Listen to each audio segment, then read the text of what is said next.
So why is the thought of having no free will terrifying to most people, or at the very least disconcerting? The answer might seem obvious to the reader.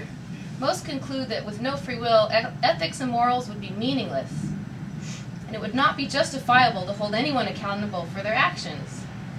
Most think that to truly accept the notion of having no free will would inevitably lead to feeling locked in as if merely going through predetermined actions like a pre-programmed robot. What I and a large number of growing others conclude is that the previously described thought process is backwards. In a deterministic world, ethics and morals are absolutely meaningful, and without them, we would have surely perished long ago.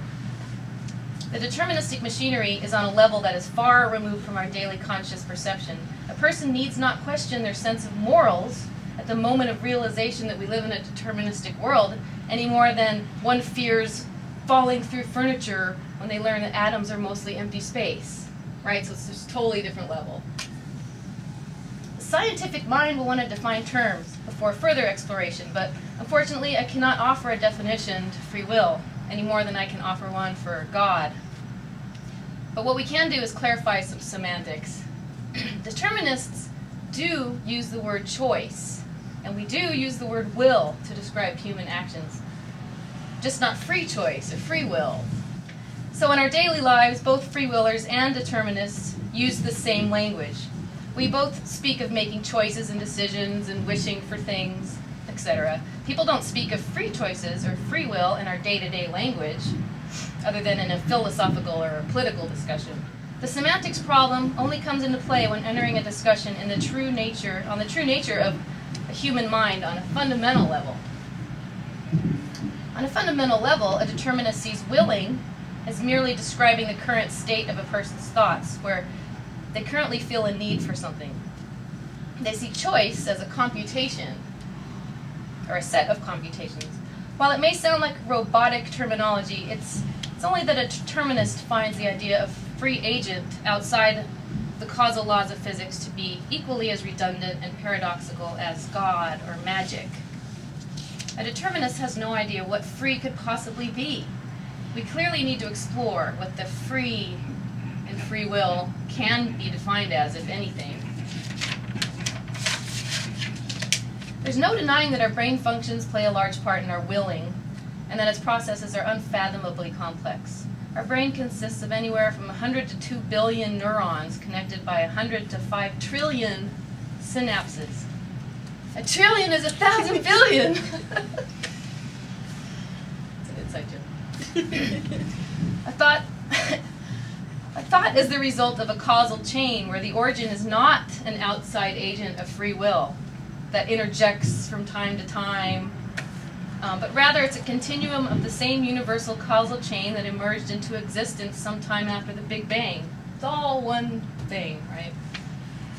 Every action, including our neuron activity, is part of the same universal causal chain. All actions of all beings and all things are connected and reacting in a perfect causal harmony.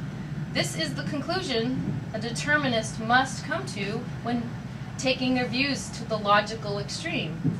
While a determinist can appreciate the dynamics of individuality and cooperation in society, and generally finds little disagreement on this topmost level, a determinist understands and easily reconciles that on a deeper level, we are all one. A free willer, rather, believes we are completely separate from each other on a fundamental level, being animated as singular units with our own individual free will, or perhaps our own separate souls. So, did you get the distinction there? Whatever this soul is, or agent of free will, determinists often say agent of free will because they have no idea what a free will person is talking about. They believe that each of us has our own. We have our own soul. When we die, it floats up, goes away, whatever it does after that. But it's separate. And then, of course, in our daily lives, we interact and talk to each other and all the good things that we do. But a determinist, who we often get confused with evil robots, we actually believe that everyone is together. This is us at the bottommost level. We're all one at the bottommost level. But our brains are black holes. And that's, you know, I'm not doing this right. Then we become individuals. And then up here we interact again. But on the bottommost level, we're all, it's a terrible drawing. So are there any questions about that? Yes. Did I get you riled up yet? No, not riled. What we believe is that we have free will and that we're interconnected. And that's something that we're taught from birth, that everyone's interconnected. But Even if you interconnected don't on wanna what be, level? On all levels. Even if you don't want to be. Even on the molecular level, there is a sameness when we get down to quarks and things and that light that is so elusive. Every cell has it, and that on the most basic level, way down there, is the same in everyone. A lot of people who believe in free will are not even aware of that level. But there's in that also, you use the word soul, we say spirit, it's the same difference. And that vibration of energy is so high that is also interconnected. A person who believes in free will has to believe that there's something extra that's outside of the causal chain and laws of physics, etc. Right? Perhaps. Because if it was just part of the laws of physics and the causal chain, why differentiate? I think sometimes what happens with human beings is we tend to get caught up in all these wonderful words that we... Oh yeah, I talk about that a lot. Just tying to the Issue of semantics. Yes. quantum entanglement as well. Quantum entanglement, that's good. Yeah. Okay. Go ahead. What is that you guys call determinism then? I mean, it's like, I mean, if you talk at the macro level, at the people's level, is that like destiny or something? Is it what? What is it? Destiny? You know, like, I mean, you are putting here, you don't have free will. Do you have Destiny. or you don't?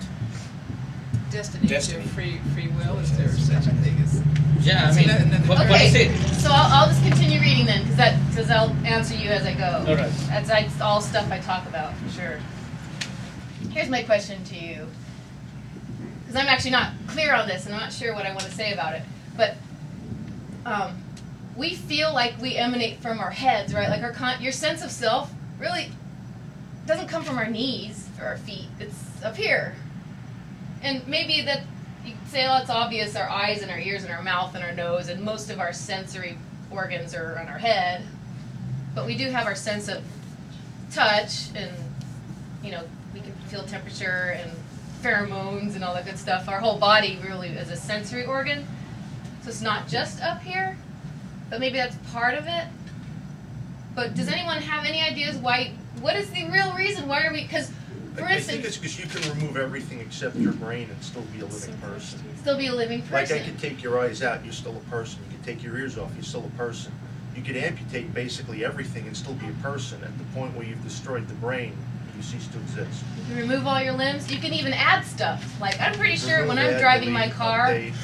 there's a part of me that just assumes that's part of my body now. I got used to the size of it by now. The car is my new body. Pretty sure we could take up our limbs and just be a giant robot. Right. We could eventually feel normal again. And we'd still be coming out of here. This is like our sense Right. of self is in here. Yeah, inside the brain. Because if you So- destroy the brain, you no longer exist. I think you're right. It's less a part of the fact that it's our eyes and nose and mouth, and it's more something to do with our brain. Yep. The weird black hole phenomenon. The observer. Huh? The observer. Yeah. You know, like if we made artificial eyes and had them way out on a pole, would we feel like we were out there? See, I don't know. Yeah. Maybe. Yeah, because it's an I electrical think we signal. still might feel like we're It's here. still electrical signals in your brain. You know, so it depends what the electrical signals are telling the brain. Maybe. You know. Maybe you're now part of the pole too. Yes, perhaps in both Yeah, places. the pole's Well, part would of feel you like now. part of you. What if we put all our sensory organs like across the street? Like, Would we that's- feel like we're over there, or would we still feel like we're Perhaps in both Like- places. like that's what, places? you know, like virtual reality, and when they were trying to do all that stuff where you can live like a second life in the computer. You know, you have your avatar. That's true. And all that stuff. They tried that a couple of years ago and it never really worked out very well. Second Life, is that what that's Yeah, called? Second Life. People couldn't get into it. Yeah, I have a little character. I've gone Little on there a few avatars, times. yeah. And you're right, you do, or any video game, you do, even when I'm playing Centipedes, I feel like I'm that thing on the screen. Right? But temporarily, Temporarily. yes. For some people. Well, So this is my question. I really don't know. I don't know what I'm going to end up saying about that. It's an interesting question. Well, the brain doesn't really differentiate between what the eyes see and what it thinks about. If you think about the same It's the same object and thing, look yeah. at the same object, the same exact synapses in your brain fire. I've read about that. I'm not sure. I'm not sure what conclusion that really leads to, like whether. Good stuff. Okay, so let me just keep reading, and hopefully I can answer some of those other questions.